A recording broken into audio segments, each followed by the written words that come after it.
Welcome in, everybody, to the Bare Knuckle Recovery Podcast, Episode 8. As always, I'm Tommy Streeter, along with Nate Mollering. And today, we have a very special guest that we've been waiting to bring on the podcast for quite a while now. As you guys can see, we are currently in the RemedyLIVE studio here in Fort Wayne. And RemedyLIVE is a lot more than a studio where people come to record podcasts and do videos. And today we've got Clinton Faupel with us. And Clinton is the executive director and co-founder of RemedyLIVE. So Clinton, thank you for being here with us today. It's good to finally be with you rather than just like be in the shadows listening and watching you guys when you do your thing. Back there in the dark watching us. As we try to ignore you while we keep our train of thought while you're I'm waving my hands. Bringing people through like we're a zoo sideshow. That's it. I do. Here's my gorillas. Like, yeah. My podcast goes. That is hilarious. Next time I come through now, I'm going to laugh. That's the problem. He's going to throw a banana at us or something. Yeah. That's good. Oh, okay. That's not where I was expecting that to go, but I like it. It's all good. All right. So, I mean, I had a couple questions lined up for you, but I think the best way to start is just tell us, like, we have no idea, what is RemedyLIVE? What do you guys do here? How did it get started? Yeah. Well, it's a miracle. And Nate, you know too well kind of the start of this thing. Mm-hmm. For those of you that don't know, Nate's grandmother approached me back in 2006 and asked if I would be willing to help volunteer for something that she was brewing on. I didn't know what Nate was up to at the time. I knew Nate and I knew his family. His grandfather was my mentor actually for a lot of years, but I had no idea how much Shar was struggling with what Nate was going through and using and partying and stuff. And so when she asked me, I said, yeah, I'd volunteer. I was actually leading a lot of, promoting a lot of concerts in town. And the concept that she had, I was selfishly thinking that could help me promote my shows. Yeah. But then one day in the middle of this meeting, volunteer meeting, she says to the team, like, if Clinton's not going to lead this thing and like come on staff and run it, then I don't know if I want to do it anymore. And that blew me away. In fact, I thought she was joking until I got home and I called her. I'm like, what the heck were you talking about? And that's when she offered me the job of this entity that had no name yet. Like we didn't even know what we were going to call it. But I hummed and hawed about it for a while. I was pretty happy working with students in the church. And I've, for me, my faith journey has been messy. I came out of a pretty dysfunctional home. My mom collected husbands. I had 5 dads growing up. And so I was a weekend warrior and did a lot of things I regret. Mm-hmm. So I liked being that weirdo in the church that was wanting to help kids like me, because not a lot of kids will darken the door of a church. And but then when this thing came up to do this with Nate's grandmother, I'm like, let's go for it. And so within a couple of months, we knew it was going to be called Remedy, and the goal is to use technology to start meaningful conversations. And back in those days, we used the radio paradigm because music is always going to be a great medium. But we were probably maybe 5-6 months into broadcasting through an internet radio signal. We had, I don't know, a couple hundred kids that would listen every day. And one kid from Fort Wayne chatted in using something called AOL Instant Messenger. Mm-hmm. Maybe that'd be a trivia giveaway. What the heck is that? And he said he was dying. And I was on the air that day, and I thought he was joking, but he wasn't. And my assistant found his screen name, his AOL screen name, in a giveaway database. He'd won a Skillet CD a couple weeks before, and we dispatched an officer to do a wellness check, and they found him dying. And that was 2008. And then everything changed after that. We got really serious and curious about what would it look like to provide people to just chat with people that were struggling. And back then it was Facebook and everything else. But within a year and a half, I guess probably a year and a half later, we created our own chat software. And now we're a 24-hour chat entity. I just looked at the stats, 13.3 million interactions since 2014. Wow. So that's busy crazy place, national focused, partner a lot with Google Ads to get people that are searching for some scandalous things into conversations so that they know they're not alone. And then you two guys know better than anybody.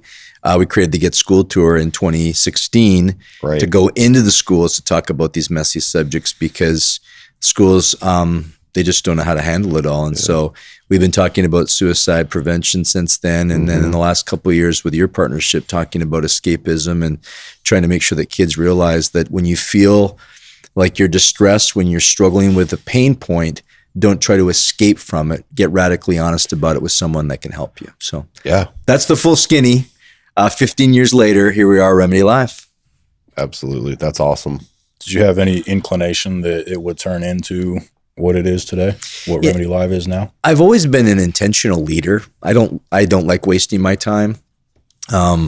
But no, I had no idea it was going to be this big. And when I mean that, like impact that many people. Right. It's funny. You walk the streets of Fort Wayne, people still don't really know what Remedy is. They think we're still an internet radio gig. But then you get into like further down the road, down in Indy and places where, you know, education, even now because of our work with 988, it's become a more common brand and people are aware that we're just a little bit approaching mental health from a different perspective. And my tagline is we're trying to be normal people normalizing this conversation. So, Sure. Yeah, I wouldn't have thought it would have ever gotten to this size, but I'm grateful it did. Yeah. So talk about the 988. Yeah. It's important. So I guess it's been in the hopper for a decade, but the pandemic and stimulus packages made it possible to say, let's go for it. So government moves slow. Government does move slow, and institutions can be pretty slow too. That's the thing. Absolutely. Back to my frustration is let's get going, right? But they threw some money at it during the stimulus packages to make sure that every state could become officially able to hire the right people, find centers that were into the business of suicide prevention, whether they're using telephonic phone support in crisis or whether they're doing what we're doing with text to chat. And we started getting pursued earlier in 2022. I was really skeptical. You know, we are a faith-based organization, and I am going to be a faith-based dude until my final days. So I played it off that it was kind of a waste of time for our board to look at because I just assumed government money would require us to change mission.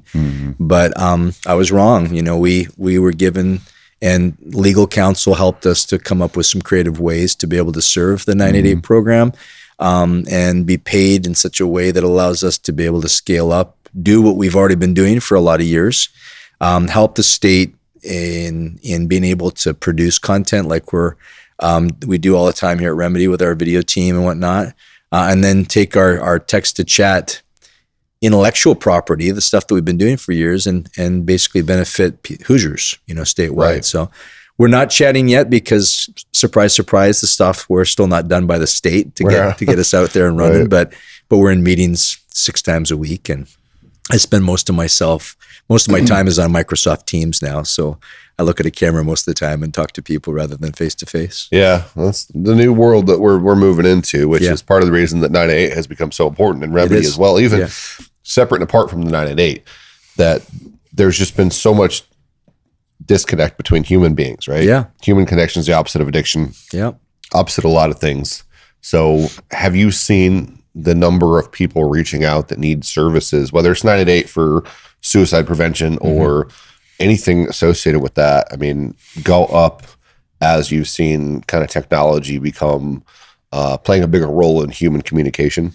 It has. You know, I think that people would ask me during the pandemic, did we see a uptick in chats? And I think we saw an uptick, but I think what surprised me is how before the pandemic, the people we were serving were folks that were already caught in some type of a struggle, you know, whereas during the pandemic and now afterwards, it's just normal everyday folks that are really starting to come to terms with the fact that they're super isolated, they're super lonely, they're super hopeless, and they don't know who to talk to about it. And we provide a safe, discreet way to do that. And, you know, that's what 988 is all about, is that rather than call 911 and have a police officer show up at your house, now we're trying to get creative on how a mobile crisis team can show up with people that are compassion-based. And I think the hard part, to answer your question, Nate, is the numbers aren't going down. Right. You know, like I get out of bed in the morning just like you guys do, and it's discouraging when we see that things getting worse rather than getting better. And when we write grants or when we talk to funders and they say, well, why did so-and-so, why did that school lose a student last week to suicide, or why are overdoses still so high? And I thought you were making a difference. And we are, one life at a time. But as you know, the problems are just getting bigger and bigger and bigger. And people don't want to be in pain, so they try to escape their pain, whether it's a suicide act or whether it's a drug. And sadly, our world is just continuing to decline in that. And so we need to be more and more aggressive than ever before. And who talks to these people when they message you guys? Who's the one kind of leading that conversation? Yeah, we've been really intentional to hire what we call people with redemptive baggage. I've tried. We've had hundreds of people work here, but I've had really bad success with the know-it-all Christian. Sure. They're generally judgmental. They're not good listeners. They've got a script that they want to go off of. And it's not empathetic at all. And they want to hear themselves talk. Exactly. Or they want to save somebody, Yeah. And let me tell you how I'm going to save you. That's right. And I'm not being foolish. I'm not hiring people that are straight out of recovery right into our chat, but I'm trying to look for people that I know are on the journey of healing from their own past. And they can be a real good blessing to someone who just needs to see that it's going to be okay if I get on the right road. So these are normal people. We have some certifications that we pursue, especially in the suicide prevention world.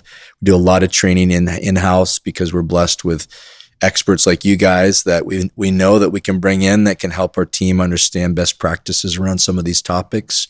With 988, that's going to have to increase a little bit, where we're going to get a little bit more intentional around certification too. But I've been very proud of the fact that we have a team of about 30 that work from their home. They use our software. They're normal people just trying to use the love of God for free, extending that to anybody who needs to come. And we're not here in the business of judgment or causing people to feel like they need to change to become better for us. We want them to become better for their future selves. Right. And as you guys know, we're big into that radical honesty, meaningful conversation. Barf it out if it's hard to share. In fact, we hear it all the time. I've never shared this with anybody else. Good. Yeah. Get it out. Just be honest, whatever it might be. I'm really proud of the team. They're really good people, and we're always looking for more. That's great. Yeah. And so right now, while you're waiting on everything with 988 to, finalize with all that, right now to talk to one of those people, one of your soul medics is what you call them, correct? Soul medic team. 494949. Yeah, national. That's the number. Yep. National. Yeah, no cost, all free. You can just text 494949 and a real person will respond to you and start that conversation. Yeah, it's not a chat GDP AI coming out. We are real people. And we use software to have those conversations, and it's 25 hours a day, I like to say, because we are very intentional to make sure there's always someone available. Again, that 494949 for anyone who's listening outside the U.S., we're sorry, but we are only U.S. based because we need a U.S. mobile phone number to connect the dots. But it is a free service, and it's available to anyone who's caught in what we call a secret struggle. Yeah. Yeah. I mean, radical honesty is something you brought up, and that is something that can be extremely therapeutic for somebody that has like you said, a secret struggle, in the book Dopamine Nation, which we talk a lot about all the time. With I was the listening to it on my way here. Yeah. That's awesome. The Get Schooled Tour, we use it. Actually, we've started to have treatment providers we work with implement it in some of their programming. Great. One of the people we work with at Allendale Treatment, they actually have started to ordered the books and the workbook. So we should have tried to get on the ground floor with this publisher. Yeah, we should. We've bought so many of those books. We need to call Dr. Ann Lebke from Stanford and tell her to invest. That's right. But she talks about in her book that radical honesty can actually light up the prefrontal cortex in the brain, right? Yeah. And where the critical thinking is done. That's it. So when people exercise radical honesty, they come to realizations because they say it out loud, something that's true that they may never have said out loud, or even if it's in a text message, but it can bring people forward and move the needle of change, essentially. Totally. Right. It really, as Solomon would say, there's nothing new under the sun, Right. God told us to confess, and the Bible says confess your sins one to another, but honestly, anything that keeps me from my best future self is a sin, because God wants me to live my life to the full. He created me to be that way. But you're absolutely right, Nate. Like, I wasn't smart enough when we created Remedy and created this chat software to realize how the neurochemistry would shift when I read my own text that I was sending to a soul medic. Right. When you read your own story and you come to grips with your own despair or your own destruction or your own hopelessness, something powerful happens where you just realize I'm not alone anymore. Right. First of all, I know my struggle, but someone else does too. And it is a fascinating thing. I also tell people that when you say it, when you verbalize it, and we talk about this at the Get School Tour as well, that when you speak your secret struggle to a trusted adult, your words come back into your own ears and in your own mind to change your mind about maybe this could help, maybe the next step, because isolation and denial doesn't get us anywhere. It keeps us in a prison cell. So, and that kind of works the opposite way as well. If I'm having some super irrational thought that I know probably isn't true, but I'm convinced that it is, and then I say it to Nate, and I just hearing it come out of my mouth, it's like, okay, that what the heck is that? Yeah. So it's kind of the opposite, but it's the same principle basically. Yeah. I mean, when you isolate, the only input you're getting is your own, and for a lot of us that struggle, I'm the last person who needs to be giving myself advice. Yeah, for sure. Well, humans are relational by nature. That's why they say that human connection is the opposite of addiction. Honestly. Yeah. They always say the most dangerous 6 inches between your ears. That's right. Yeah. Which, I mean, people are like, oh, okay, whatever, Nate with his sayings, but it's true. It's true though. I mean, I say it because it's true. And using this tool, 494949 or 988, whatever, whatever you choose, is helpful to get us out of that mindset, and get a perspective that we do have value, we do have worth, For me, recovery is obviously about human connection, but it's also about self-realization and then deciding to make change, and then also ultimately like self-acceptance and self-love. Yeah, totally. And that's where radical honesty leads us. And I think it's hard for everybody at different stages in their journey to do. Even me being 5 years sober, Tommy being 4 years sober now. You're about 6 and I'm about 5. About you guys 6 years. Older. Time flies. Yeah, I'm 30. He's 30. Clinton's 35. Yes, that's right. 35. That's right. I mean, everybody struggles. I think radical honesty is one of the hardest things for everybody, me included. It's so easy, especially a lot of us that come from a background of where deception was our first nature, to continue to just do that and not tell that little white lie when you have the chance. It takes a lot of practice. It does. It absolutely does. It takes intentionality. Because, like when I first got sober, I would have been sober for maybe 6 months, and my mom or my dad or somebody would ask me a question, and still my immediate instinct was just to lie for no reason. It wasn't anything important. It wasn't anything that I needed to lie about, but I would, just because that was my first instinct. I was just so used to doing that, and I'd have to catch myself. And there was multiple times where I was like, you know what? I just lied to you. I don't know why. I'm sorry. This is the truth. Wow. So it literally took powerful practice to do that. Yeah. I got a question for you guys. I've been thinking about this a lot lately, that I don't want to enable people to be hedonistic, but I do want to enable them to self-love, like you said. What does it mean to be your own best friend rather than your own worst enemy? To actually love yourself? Because we're so in this crazy world we live in, so hedonistic, so like me, self-pleasure. What does it mean to love self? The first word that came to my mind when you asked that question was acceptance, and accepting me for who I am with all of my faults, because for a long time, not accepting who I was is what drove me to using drugs and alcohol. My low self-esteem, my social anxiety, thinking that the people in this room weren't going to like me, and, all those types of things. So, at a young age, if I had been able to accept all of the things that I maybe didn't love about myself at the time, or all the things that I was worried that other people were going to laugh at me for, whether those were legitimate concerns or not, I think if I would have just been able to accept, who I was, and also accept all of the support that I did have, like at home, I wouldn't have ran into all of the problems that I did. And after getting sober, it's the same thing. There's a lot of things that I did throughout my active addiction that I'm not proud of. I carried a lot of guilt and shame for a long time.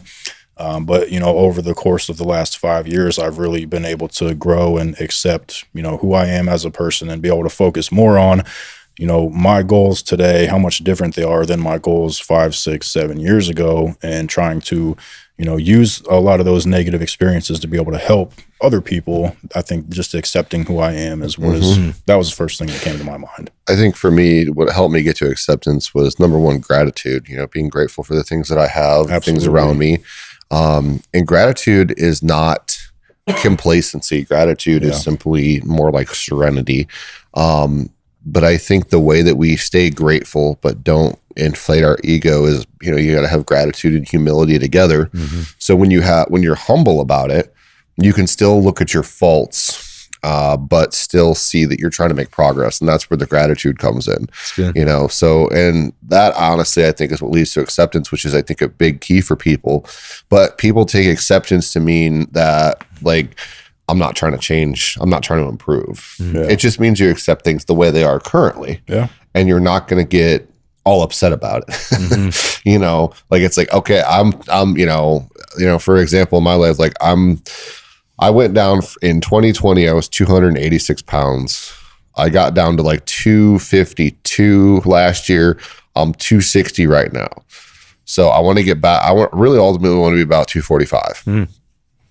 So I accept that I'm currently 262. But that doesn't mean you have to stay there forever. Right. It doesn't mean I have to stay there forever. But I'm also grateful that I'm not 286. That's a really good point. I'm glad that you said that. Number one, anytime I tell Nate that I'm having a bad day, he's like, make a gratitude list. I make one every day. I used to do that consistently. I make it every day. I made a gratitude list like first thing in the morning, and I've gotten away from that. But he reminds me to do it all the time.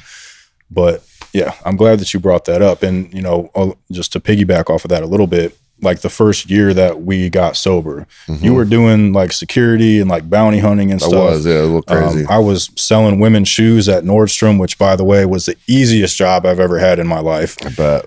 But that I just had a visual. I got to see that in my mind right now. But had we accepted that was where we are, and like that was gonna, like, we wouldn't be here today, right? So it's not necessarily fully accepting the situation that you're in, like you said, and being stuck there, not working to improve your situation.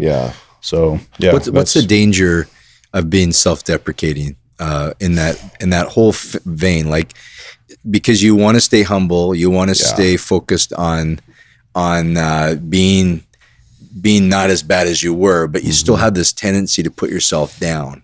And I'm not saying you do, but we have a lot of friends that would be their default, is just to go back in the past. Because a lot of people are uncomfortable with themselves in the first place, and our self-talk is super important. So when your self-talk is negative, that drives us honestly away from human connection, because then we're always comparing ourselves to other people. And that's why I was saying, gratitude, be grateful for what you have and don't necessarily look at what you don't have, because that's the opposite. Social media is really helpful for that. So, I mean, it really comes, like, your self-talk is incredibly important. If you drive yourself into the ground, then that's when we start to reach for those things where we want to feel good, right? That the escapism, and I think for a lot of people, when they get out of that mode of escapism, it's finding their purpose, something that drives them, a way they can give back, honestly. And it's all about being your best, not what anybody else's best is. Or what you think your best should be. I mean, and it's different for everybody, so there's varying degrees of positive self-talk, negative self-talk, but it's super important for it to be going in that right direction and not be just putting yourself down. It's totally different to find things that you can work on, and that's why. So, like, gratitude list, super important. Time about that. One thing I do every day too, that I've recently started doing again, is my daily inventory. So I go through all the things that I did that day that weren't so good. But on the long list of, it is a long list. I make a lot of mistakes, and that's the thing, is people look at individuals like us and they say, "Oh, Clinton, you're in charge of a huge nonprofit that's been around since what, 2008." 2007, right? Tommy's 5 years sober coming up, Nate's 6 years sober, whatever, they got bare knuckle, but everybody has things that they can put on their inventory that they need to work on every single day. And then the way that I flip that and make it positive is I make a list for the next day of things I want to do, and I make my list intentional. So I take that inventory. Okay, what are things that I didn't do right today? And how am I going to make it different tomorrow? But how I start working on the list for tomorrow then is that I create steps to, even, it sounds really small and elementary, but you start taking that next step. So, okay, in order to get these things accomplished tomorrow, what do I need to do today? Well, I need to do my gratitude list. I need to finish my inventory, and I need to make my list. Okay, then what I need to do? Okay, I do my devotions. Now what's next? Okay, I need to make sure I get to bed at a decent time so I can get up at a decent time tomorrow. That's the biggest problem. It is. But you know how I've overcome that, though, is by making my list and my inventory and my gratitude list. Like, these tools that people beat to death, that everybody's like, it's so elementary, and people roll their eyes, and it just sounds like, you know, day one stuff. Like, it's day one because you have to continue building that foundation. Right. You don't just do that for the first year and then it just continues to build on its own. It's something you constantly have to put that work in. It's a continuous process. And some people, and it's okay. Like I always tell people, some people need more lists and checks and balances than others. That's okay. Yep. There's nothing wrong with that. All that matters is that you equip yourself and use your tools well enough that you're on that upward trajectory. And there's going to be times when you're going to kind of fall off and you're going to lull, but that's okay. That's just human nature, you know? So honestly, you know, for me, that gratitude list and then the inventory, I mean, that really helps me. And then I flip it to the list I have for the next day and then just look at like that next thing. You know, they always talk about the next right thing, but that's so true. You know, you take care of one thing at a time, and then they all build into bigger things, and you get off track. It's okay. It's not the end of the world, you know? Yeah. Every time that something happens that you look at as a failure, everything on the inventory is honestly a learning opportunity. I think that's the key right It there. is. You look at it as a way to experience something new about yourself. We say on the Get School Tour a lot, you know, you're with yourself 100% of the time, right? So figure out a way to be able to make yourself better as your own best friend. That's back to that, you know, I'm just being challenged. I don't know why, but I've just been reading a lot lately, and it seems like it's popping up everywhere that, you know, the balance between self-improvement for the purposes of actually becoming a better me versus hedonism, it's such a fine line, right? And the world, back to social media, like you said, Tommy, is just screaming at us that, you know, I am better than you, and this is 6 reasons why. Ironically, though, you guys know this, you sit down with people today, and they don't like themselves at all. Right. You know, the whole love your neighbor as yourself, pretty hard to get to loving your neighbor if you can't even stand who you are. Yeah, absolutely. Right? So anyway, just thinking about that, thinking about what you guys do and how many people that you help are at war with themselves. Yeah. And I mean, it's the same thing with Remedy, you know, with the Get Schooled Tour. You know, Remedy's focus originally was young people, right? I mean, just because there's so many young people that are getting messages from all over the place. And it's not, we were hoping, I think back then, that the number of people that were giving input would go down. But it's gone the other way, and it's just rapidly expanded. And it's like the universe, it's expanding and it's like infinite. You know what I mean? Like we don't know where the edge is, and we're not sure if there is an edge. That's you're right. Because everybody with a smartphone is now connected and can create a page or a video and tell you should do this or you should do that. So, you know, trying to put out just a positive message for young people, which is what Remedy is all about, which is what Bare Knuckle is all about, honestly, that, you know, we're not here to tell you what choices to make. We're here to give you options. We're here to explain the options to you and say, you can do this or this, and here's what happens likely if you do this, and here's what happens if you do that. And we use real science to back it up. We talk about the brain chemistry, what happens when you engage in escapism, which essentially is just doing whatever you can to spike your dopamine levels way up so you feel good, right? So we want to offer people choices, and we want to educate kids, because kids are smart. You know, they can tell when you're BSing them. And that's, I was going to say that the authenticity of what we're about, what you guys are about, what we're about, what we all are about is making sure that we're being honest about the fact that, you know, these are things that everyone's thinking about. Like the neurochemistry side of, there's nothing that's more exciting to this generation than understanding the science as to why they feel the way they feel and the way they think the way they think.